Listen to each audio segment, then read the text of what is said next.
3 buwan pa lang sa trabaho pero abot-abot ng pananakit ang tinamo ng isang OFW sa Saudi Arabia. Balita hatid ni Katrina Son.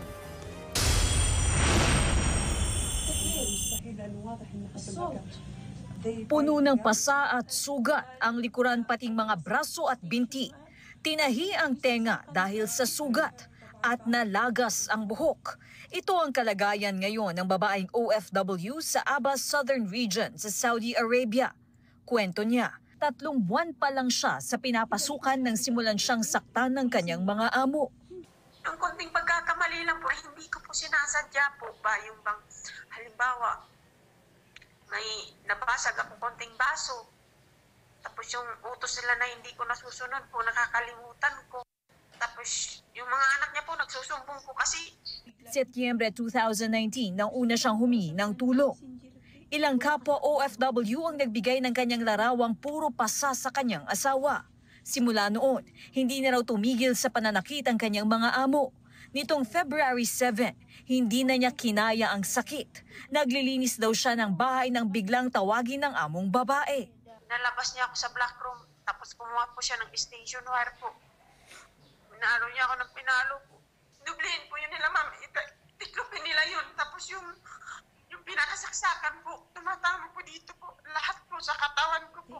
Nagalit daw ang amo dahil hindi sinasadyang nabasa ng biktima ang isang carpet.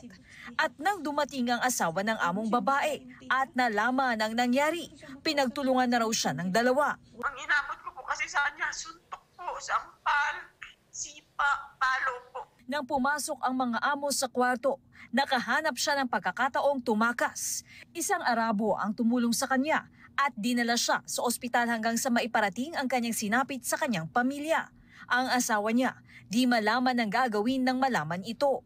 Setyembre pa raw nang una siyang humingi ng tulong sa agency ng biktima. Sabi ng agency po sa akin, wala po daw kaming basihan na ebidensya. Sunod siyang lumapit sa POEA pero lagi raw sinasabi sa kanya na bumalik na lang. Masakit po talaga, ma'am, kasi wala po kang magawa dito sa kanya magtulong kasi malayo ako. Tulungan yung asawa ko na makauwi kagad sa Pilipinas. Kinondena ng migrante ang insidente.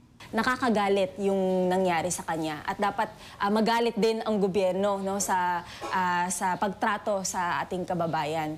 Pero hindi siya binigyan ng sapat na tugon. Ayon naman sa DOLE, alam na nila ang nangyari at nahuli na raw ang employer ng OFW pero nakapagpiyansa ito. Magkakaroon pa panibagong investigation dahil nakalabas yung yung employer niya. Tuloy-tuloy rin daw ang pagbibigay tulong sa biktima. She's been attended sa kanyang medical needs, no? And ATM as well as our labor office is providing her legal assistance. Sinisika pa naming makuha ang panig ng agency ng OFW. Katrina Son, GMA News.